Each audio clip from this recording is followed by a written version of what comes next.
bi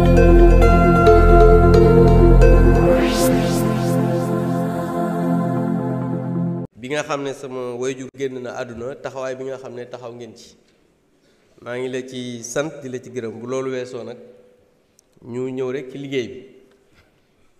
Monsieur le Président, l'article 74 de notre règlement intérieur dit ceci.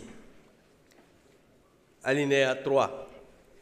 Après la lecture du rapport, un député par groupe parlementaire ou un député non inscrit peut poser une question préalable tendant à décider qu'il n'y a pas lieu à délibérer.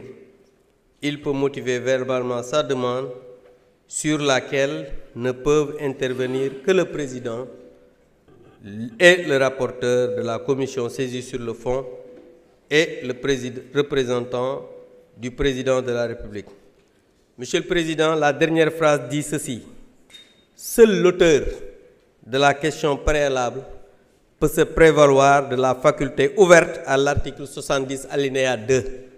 maanaam man mi nga xam ne maay auteur bi président am naa sañ-sañ man kese nag ñëwaat pour préciser loolu aussi ma wax la ko balaa nga may wax ne amoo ci droit. Maintenant, Monsieur le Président, moi je voudrais proposer à ce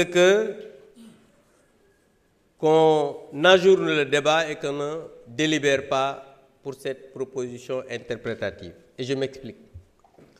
D'abord, une proposition de loi interprétative, la personne notre collègue qui propose cette loi, ne devrait pas faire cela parce qu'au moment du vote de la loi portant amnistie, il n'était pas législateur.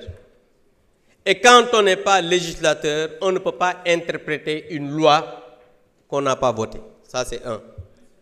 Deuxièmement, s'il vous plaît, calmez-vous, mes chers amis. On est encore là pour toute la journée. Vous avez le temps de discuter. Donc, Monsieur le Président, d'abord, sur la forme toujours, on nous a fait une proposition, notre collègue a fait une proposition d'amendement, qui n'est pas un amendement, mais qui est un contre-projet. Parce que ce qu'il devrait faire, c'est de retirer la mauvaise loi qu'il avait introduite, parce que dafa juum mais ñëw def amendement te loolu contre-projet la mu tuddee ko amendement, ce qui est illégal. Et Tafsir Thioye l'a dit.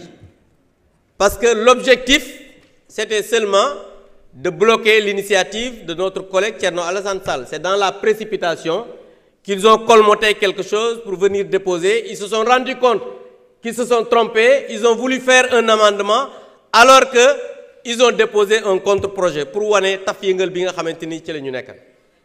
Donc je pense que nee na ñooñu tey xam nga ni lii xamadi la nit day am yar.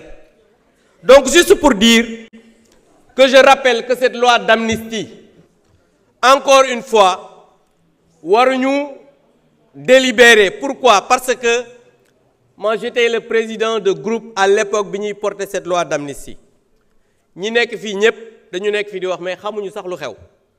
Et je défie le président de groupe d'alors, muy Birame Souleye, de me répondre que cette loi n'était pas pour apaiser, que cette loi du am ñoo xamante ni seeni kilifa ñoo ko demandé. Parce que nag aussi wax loo xamul ci waane la bokk te ñii nekk fii dañuy wax mais xamuñu lu xew xamuñu loi bi nan lañ ko defee woon. Et je pense que xam nga nit moom soo xamul ñu lay waxloo di la binduloo ci juum ngay dëkk. Donc je demande à ce qu'on ajourne le débat. Je vous remercie.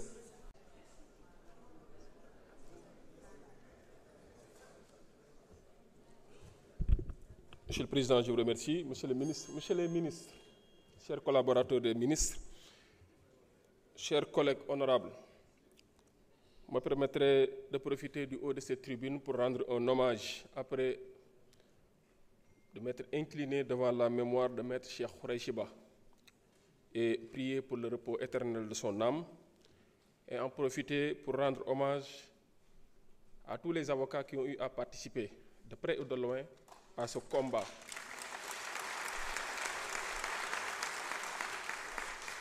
Je veux citer à travers ceux qui sont présents notre confrère Ciré Clédor Ly et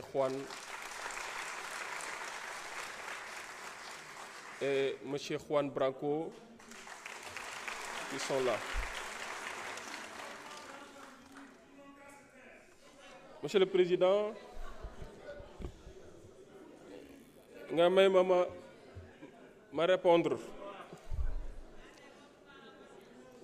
répondre en tant que président de la commission des lois saisi au fond. Abdou Mbow dafa wax lu am solo mais maa ngi ko doon xaar ci yu mel nii muy teew commission di ko fa wax koo xale boo xam daw jàng rek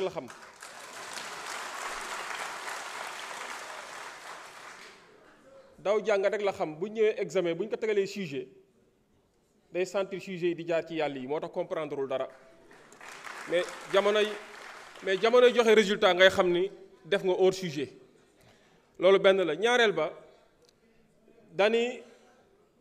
dani ki def proposition de loi bi nekkul woon législateur waaye mais avant muy jeexal nee na je défie Birame Souleye Diop bi nga xam ne moom ministre la nekkatul législateur pour mu apporter des éléments de réponse à quelle personne se fier.